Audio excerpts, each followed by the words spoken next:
Executive Director of Florida National Cemetery and Bay Ponds National Cemetery. I am here representing the Department of Veteran Affairs.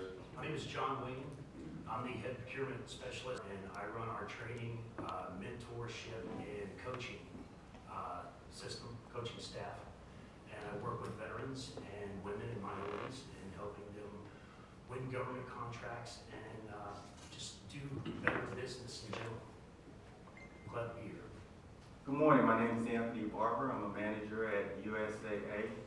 I'm in the real estate lending division and the leader of Region 1, which means that any loans that come through Florida or Virginia, I run the team that facilitate those loans.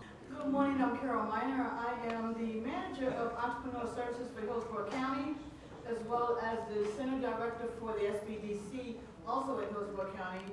And we provide professional consulting and training at no cost to businesses as well as veterans. Good morning, Felix Bertzlowski with Tampa General Hospital. I'm the MBE manager, and as well I do all the competitive procurement. Anything over $100,000 goes out through my office. I'm Tina Washington. I'm the acting contracting officer for the Tampa Housing Authority. We do construction and redevelopment for low-income housing. So given our political environment and economic environment today, if you want to, say, position someone for success to do business with your company or your group, what are a couple of things they need to make sure they put in place? Speaking from my experience dealing with small businesses and small veteran-owned, disabled veteran-owned businesses, I will tell you, Department of Veteran Affairs, one of the most important things is being certified, getting your 8A certification. I would say the political climate really doesn't have an effect on how business works. One thing I'd like to highlight is women-owned small businesses. There's a huge number of women-owned small businesses that do business with the VA. Proportionately, there are more women-owned small businesses, and they don't do a lot of business with the VA. So I would say a lot of small businesses out there and veteran-owned small businesses need to look at some of the contracting, some of the contracts that are available that they may not think that they can get or qualify for, and start putting in for them. Based on my experience, we don't get as many solicitations on this type of contract procurement as we should from small businesses. So I think the best thing possible is for small business owners to research and understand those solicitations out there and go after them. So a lot of times their houses are not in order, and we all know that we hear all the time the financial side of it. It's not all the time about the access to capital, even though that's a major area. It is keeping their own financial house in order. Their financials are up to date. They are making money. They know their capability, their true capability, not just what they can do, but what they're financially able to handle so that they don't overbid themselves or underbid themselves in that case. And the other, along with being certified, is making sure that you're on somebody's bid list. You don't know what's going on if you're not on the list. And so you never have the opportunity to go after work if you don't know where the work is. I want to back you both on that. Right now in SAM, which is the System for Boards Management, it's the main system to do business with the government, there's 69,000 women-owned small businesses. There's only 40,000 veterans. There's almost half as many veterans as there are women. And there's only 16,666 service-disabled veterans right now. There's less small businesses registered in the federal system from the research that I've done than in the history of our government. There's not enough small businesses even pursuing it or pursuing it properly because they don't have their house in order. The more certifications you hold, 8A, Hub Zone, GSA, you have your DAPA, you're a woman-owned minority veteran, you got your DBE, your MBE, the more reason for these agencies to hire you. The more reason for primes to hire you as a subcontractor. If a prime gets a contract over $650,000, a lot of times there's a stipulation they have to sub out 23% of that to small businesses and women and veterans and minorities.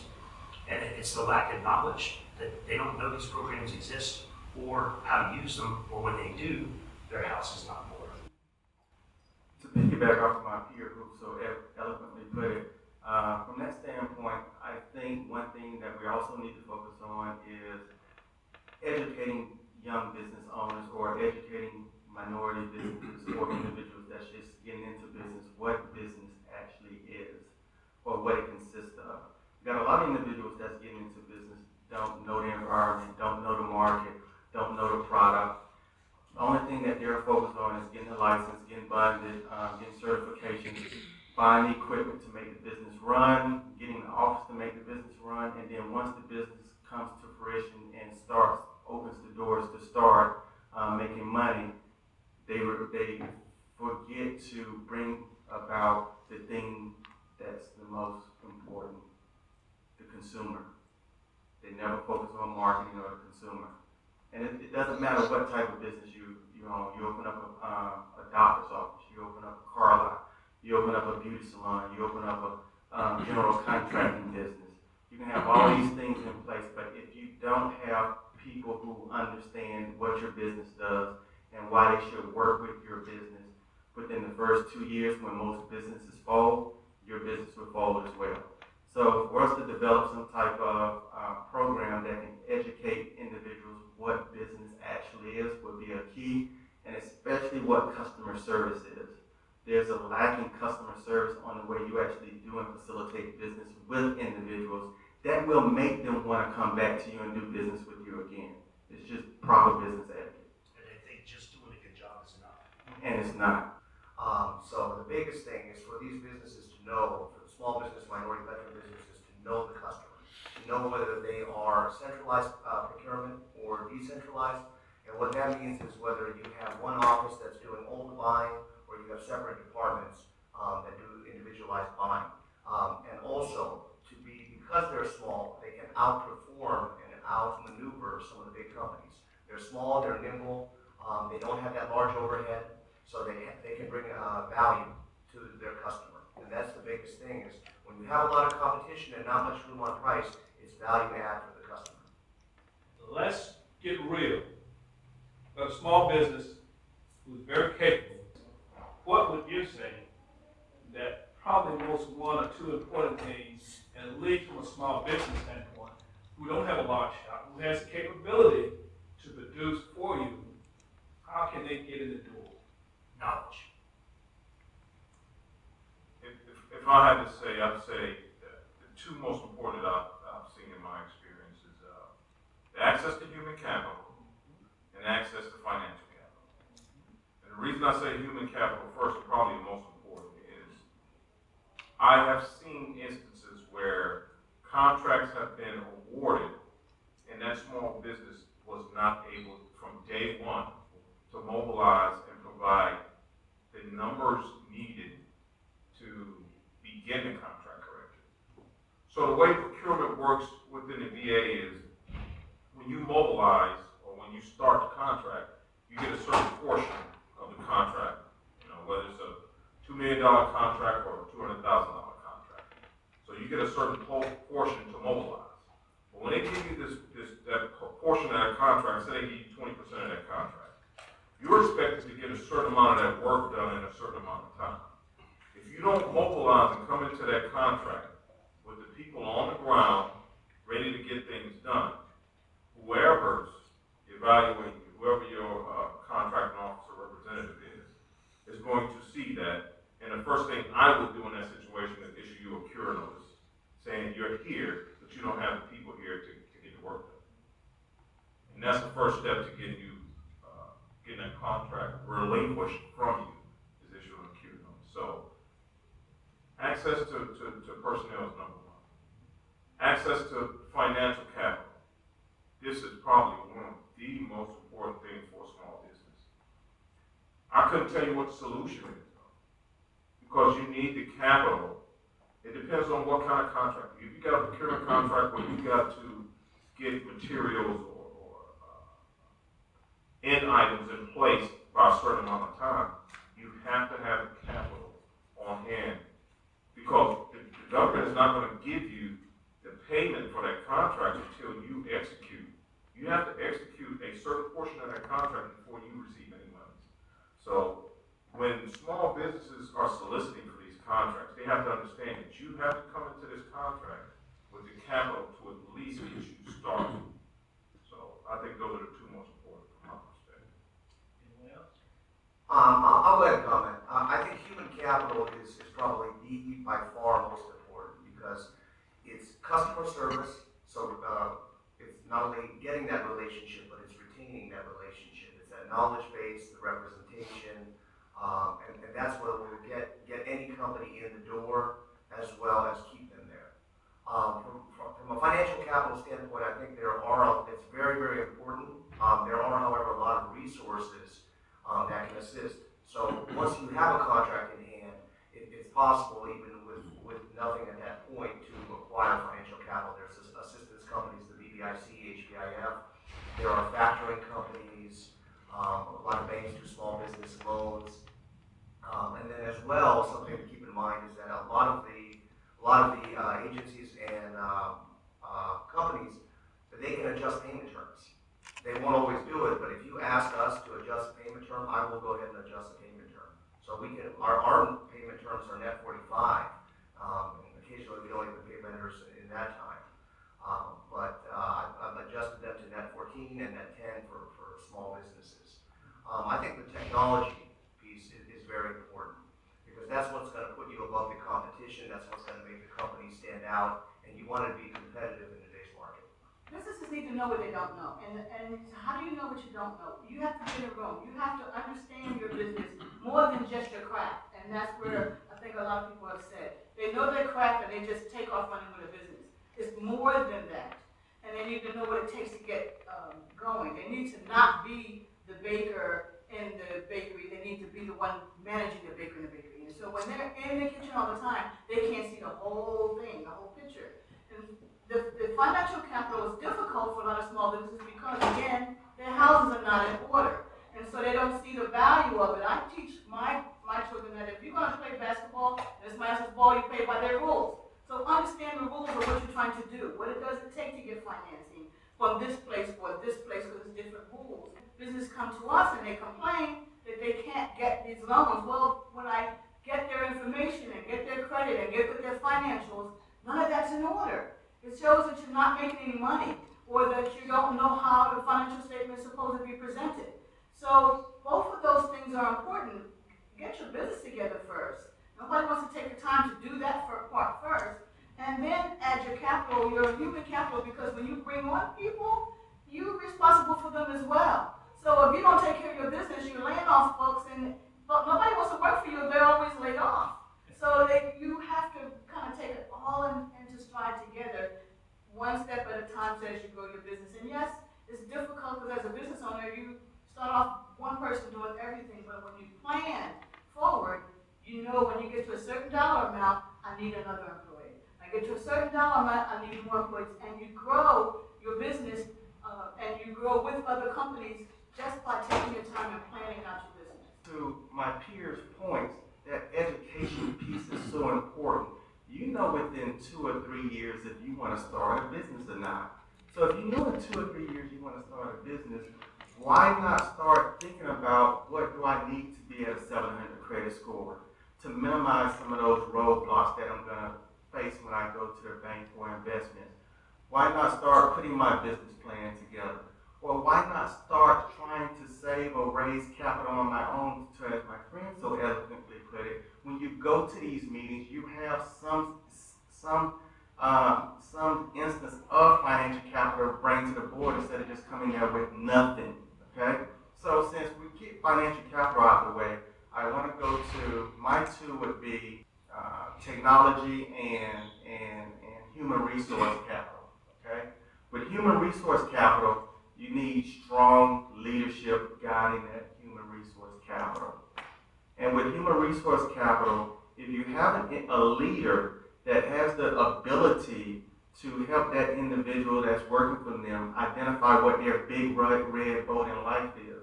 And we use this term big red boat is, you have to help that individual see how your business is going to help them accomplish what they're trying to accomplish in the future.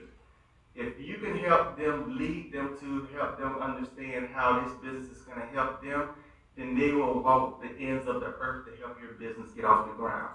And number two, I would go with technology. And as my friend also so eloquently put it, technology is important because you can circumvent a lot of things or a lot of expenses by going through technology, whether you're on e-commerce or whether you're selling things online or whether you're reaching potential consumers and different things like that to promote your business. So human resources and technology would be my two key points. Because a lot of times with small businesses that come in, they come in with paperwork, and with the housing authority, we transfer everything electronically. So if you want to do business with the housing authority, you have to go online to, at least fill out your application. And for our small businesses, that seems to be a problem. They still want to bring in paperwork. So I'm trying to encourage them. I think it's important that the small business know that, you need to be able to, everything is going online, from applications to payments to all our information, anything you needed to know about the housing authority would be online. So I think it's important that, once they start a business that, if they not technically swabby about it, to take a class or, to learn how to do business online. Knowledge. It's the access to the knowledge, this information is what they need. I'll just key off of that because that's the key. And I will tell you, with federal contracts, what I see most of the time is, I get contractors sometimes that come to me and say, "Oh, you got a contract going on?" "Yeah." "Well, I didn't hear about it." "Well, it was out there." So the technology that's out there, you have to take, as a small business, you need to be FBO.Gov. That's a website. That's for all federal contracts. By law, all federal contracts have to be put out on the public domain. Go there, look at it. Personally, and this is another part of technology, personally, whenever I'm looking for a contractor, a local contractor, and I want to hire a small business, I go to vetbiz.org. Vetbiz.org. Any veteran-owned business can go to vetbiz.org and register. Because I know that they've already been through SAMs, they're already in the system, and I can just look them up. If they can provide the service that I need, I'll call, get them to give me a quote, put a solicitation in there, and I'll hire. The politics of business. Let's talk about the politics of business. Felix, let's start with you. You got an offering there. Who do I need to talk to get there? Sure. Well, healthcare is probably going to be one of the toughest sectors to break through. Basically, just any central point in a hospital will not get you where you need. You need to go find out how they're structured and who that decision maker is, who's going to give you the opportunity for the bid, and then any additional leverage is probably going to be of great benefit. Some of the programs we've talked about are the ones that kind of give you favoritism in the government sector. And what I mean by that is, being a small business in the health zone, veteran-owned, woman-owned business, those are categories that are, what's the phrase? Set aside for, contracts are set aside for those type of businesses, to get away from these big contractors coming in, giving the contracts to give small businesses more of an opportunity. One thing I will say, though, in the system for the VA is, once you get in and you get a contract, you're in based on your representation, or your repetition. So there's a thing called a business questionnaire that the procurer fills out once the contract is completed. That business questionnaire goes in your file. So you apply for another contract. You do good on this first contract. Do great job, everything's good. You apply for the next contract. When that next contract comes out, that questionnaire is loaded in there. So whoever's doing the evaluation of you for the next contract, the first thing they do is they look at those business questionnaires. And if it says this guy was great to work with, the company was great, they did a great job, all that stuff. And this goes back to what Tony was saying about customer service, create those relationships. when you finish those contracts, you have to establish those kind of relationships. Nothing wrong with calling back that guy you provide the service for and saying, hey, how was my performance? How did I do? Make sure you give me a good business review. Because that's what gets you in. And I will tell you, I have had some veteran-owned small businesses that have grown too big too fast, which means they got so many contracts and they kept putting in for more contracts. And they get 2 or 3 contracts and they're not able to sustain those contracts. And that's when you start getting those bad reviews and those go in the system. And now you may have had 3 contracts last year, but this year nobody wants to touch you because you did terrible on those contracts. So on the government side of the house, I would say that small businesses are looked at for set-aside contracts. But once you get into the system, once you start getting some of those contracts, it becomes a lot easier as long as you productively manage those relationships. You can't just get that contract and kind of like Tony said, just let it go. You have to manage those contracts. You have to use your customer service skills, close those contracts out in a positive manner, and let those people know, hey, I'm still looking for more contracts, so keep me in mind. Give me a good review at the end of the contract. So. You hit the nail right on the head. There's 3 systems. There's one called PPIRS, there's one called CPARS, and there's one called FBO.Gov. And they're all a grading system. When you do a job, you're graded by the procurement agent and by other government pieces of that. And those scores are there. And unfortunately, each score goes underneath. It's not like an inbox where you keep putting new scores on top. So if you do the first 3 bad, but then do 3 good, they see those 3 good. They see those first 3 scores. So the first 3 or 4 jobs you do, bend over backwards, do a great job, communicate, follow up. You guys you're on the money. You hit the nail right on the head.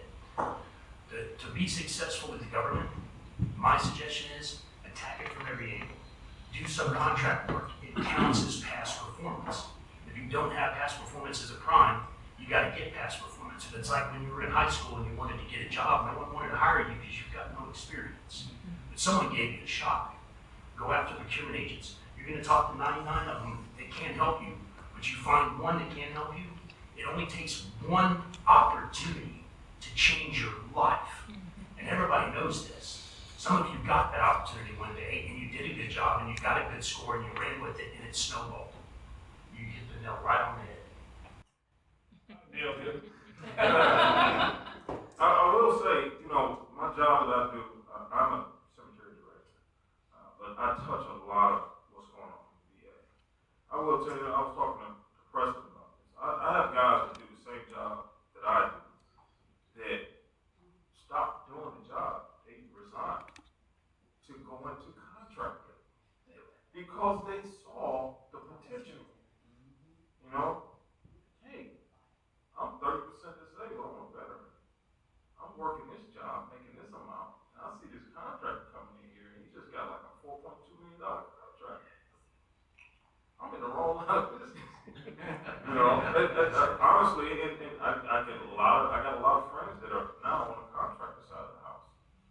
For me, it's a passion to do what I do, but, I'm just saying the opportunity is there. We just need the knowledge.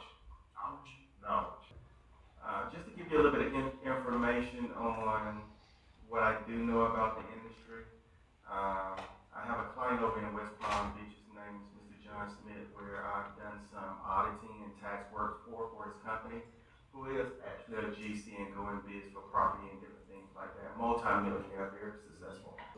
And one thing that he told me, he shared with me when he started his business is you have to become visible. Yes. And these 2 gentlemen, they hit it dead on the head. You have to become visible.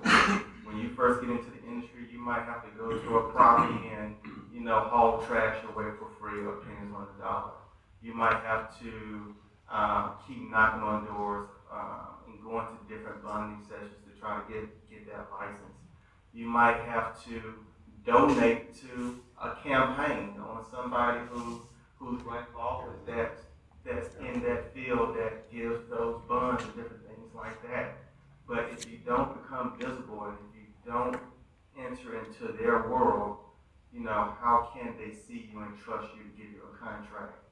And to that point, once you get the contract, as we talked about it before, the job that you do, the customer service that you give, the excellent level of service that you give will determine if you're worthy to come back and start securing for more contracts. And of course, we can get into the financials and the efficiencies and the bidding process of who can do the best job for the least amount to win the bid. But at the end of the day, you have 4 things that drive business, a successful business. You have to have a consumer, you have to have a producer, you have to have a decent product, but the last thing that's most important to me, you have to have world-class customer service. Because if you don't have that excellent line of customer service, people will not use you. And I think somebody told me it takes one individual to spread a negative review to millions, and it takes 10 individuals to spread to a few individuals how good you did on the job. So that internet is powerful. It is recording and it's looking at everything. Use that as a stepping stone to drive your business and be ready to play the game and be ready to play to win. Before the procurement goes out, that's where the money is. Through the Small Business Association, the federal government can negotiate contracts, and it may be higher now, of the last component, up to $4 million. $4 million. And we had this discussion some time ago, Harry. $4 million. You know how many $4 million contracts out there? If I can get 100 $4 million contracts under the small business grouping or under the National Black Chamber of Commerce Control, $400 million a year can be negotiated. That's where that works at. That's where a politician can say, hey, look, you got some stuff out there, I got some companies, I want you to take a look at it in my state. That's where pork belly money comes from. $4 million. The government can negotiate that contract before procurement. But you got to get into the program managers before the contract goes out. Once the federal government contract put those contracts out for procurement, you can barely talk to the procurement officer. They don't even want to talk to you because they don't want to break that link. As Harry said, they don't want to go to jail. And I don't want to go to jail for them. So we got to find those contracts before they hit the streets from the program manager standpoint, before the private companies put it out. You got to research it. If you know it's coming out, you got to get in there and say, hey, look, can I come and talk to you next year? You got a procurement possibility. I heard you guys at the board meeting talking about you're going to build a building. Can I talk to you about something parts of it? Are there areas in your procurement that you're doing that it's just not many people there, or it's hard to find, people that are providing those types of services? And from a business standpoint, if someone were to start a business, a new business from a procurement standpoint, what length of service do you? I mean, if it's 6 months, 3 months, do you have a certain length of time that someone has to be in business before they can actually get a contract? That's a broad question. Sorry. Yes, sir. I have clients that are startups that can win a contract within the first month. There are contracts that require you to be in business a certain number of years, or requirements, contracts that require that you do a certain amount of revenues, or you have a certain number of employees. And then there's just the opposite of that. There's contracts that if you go over a certain amount of revenues or over a certain amount of employees, you're no longer considered a small business. And that's based on each NAICS code for that specific job. To answer your question, the more the government buys, the more competition there is. But the government buys more of it. The less they buy, the less competition there is. So it kind of works itself out. And our federal government buys everything from paper clips to spaceships. It's mind-boggling. I've tried in the last 5 years to find something our government doesn't buy. Doesn't exist. I got a client that sells yo-yos to the government. Yo-yos. Redwood National Forest. He makes yo-yos out of redwood, stamps their logo on it, and resell them in the gift shop. That makes sense. There's not a lot of competition in yo-yos. So he's killing it. Yeah. So to answer your question, the more the government buys, the more competition you're going to have, but they buy more, so it works itself out. Gotcha. I would say either find a niche that you love, something you enjoy doing, and then expand on that. Maybe even if you provide a service, also sell products. So you're not limiting yourself. Yeah. If you just want a straight broker, you can't do an 8A. So you really should find something you specialize in and find something you enjoy. If you enjoy it, you'll never work a day in your life if you love what you do. We have a program called the Small Business Idea Camp. And what we teach folks in that class is how to determine what type of business to start. And the reason we do that is because people come in all the time and say, I don't know what kind of business I'm going to start.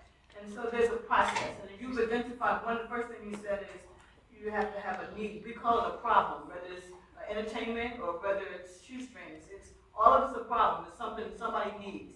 So we label it as a problem. What problem are you trying to solve? And so and to that end, you would identify the types of problems. That's where you'll come into many types of businesses. So what types of problems are you seeing? For example, in my community, when I moved there, I saw there was no cleaners. And I started doing my research about cleaners. And someone, I should never say this, but I hate when someone says this to me, was saying, well, in your area, people probably don't use the cleaners a lot. Well, there's a new cleaners that just opened up about 3 months ago. So, and I was looking at a dollar store. Dollar General came in the area as well, about 6 months ago. So it's looking around to see what types of things people need. What's the next thing that's coming out that people may need? Those kinds of things to help you decide. And with that program you could take to kind of help you get in your head. It's a mind-changing kind of program. In 2001, I opened up a company with a good friend of mine who worked with Edward Jones and Associates. He invested money for me that did pretty good. And we opened up a financial services company called Unique Financial. And I think John hit it on the head when he says you got to do something that you have passion for. One thing that I have passion for, I really love helping people. I enjoy making money and I like numbers. And I wanted to create 100 millionaires. And when you have drive and passion, everything else will follow. Some type of way to work out. You'll get the answers. You'll go on Google. You'll find it out. But nobody else can want it for you. You got to want it for yourself. Sometimes we get in bed with a lot of people who have a good idea, but they don't want to do the work. You know, they got this great idea. They want you to do all the work. I mean, but when you're a business owner, this doesn't turn off. It just doesn't. We're not 9 to 5, Monday through Friday. You're probably Sunday morning, after church going to do something. But once you find that passion for what you want to do and you give it 120%, and just like everybody else was saying, the knowledge, the education, find a way to become visible. I think there's been a lot of valuable information, but a lot of it, in my opinion, has been for those that are already in existence. What do you tell the veteran or even the aspiring entrepreneur? What do I do to get started? I work with a lot of veterans and people day to day that say, I don't know how to get started. I want to do this. I love doing this, but I don't know what to do. What is their first step? The first thing, develop a mentor-protege relationship. Find somebody who's working, they don't have to be in the industry that you're in. If somebody's been in the industry for 11 years and he's been successful in small business and getting contracts and things, find a protege. Find a mentor that can take you on as a protege and learn some of those techniques. What is he doing? Build relationships. Not just in the industry you're looking to work in, but people that are successful. Venues like this. If you start off like John brought up and Tony brought up, do some subcontracting work. If you got to do a contract, work with some other contractor, that's getting your name out there, that's getting yourself seen. So do some of that stuff. Like I said, get in the room. You have to be in the room. Make yourself available. And I will tell you,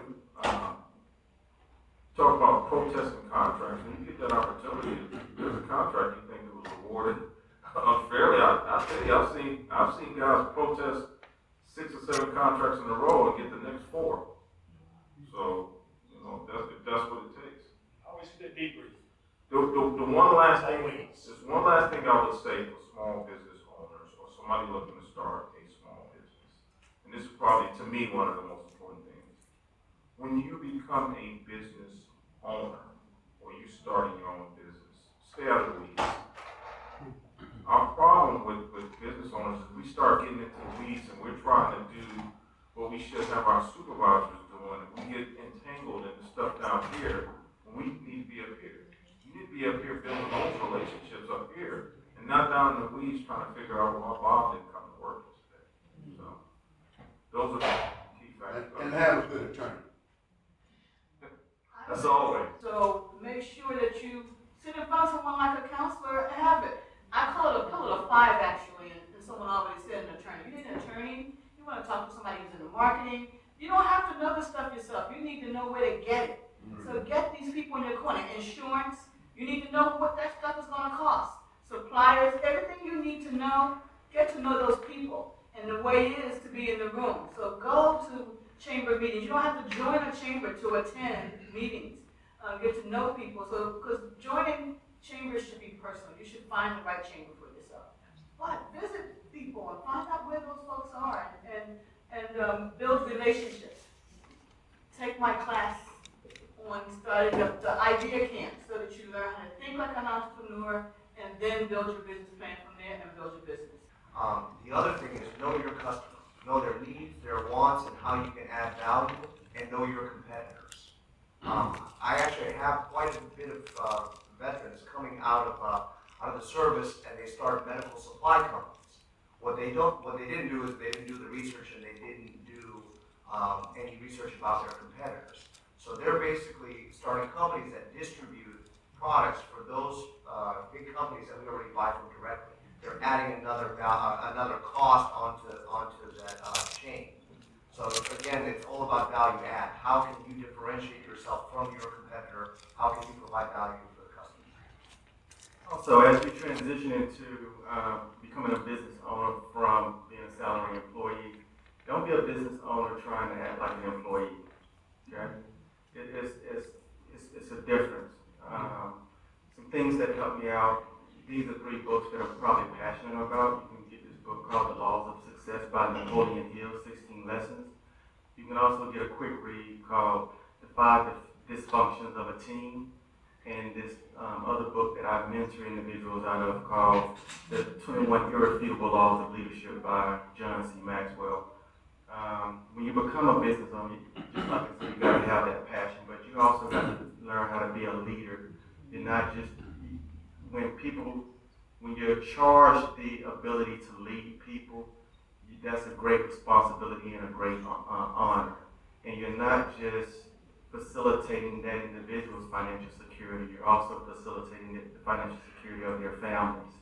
So, leaders just don't, there are certain things true leaders don't do when running a business.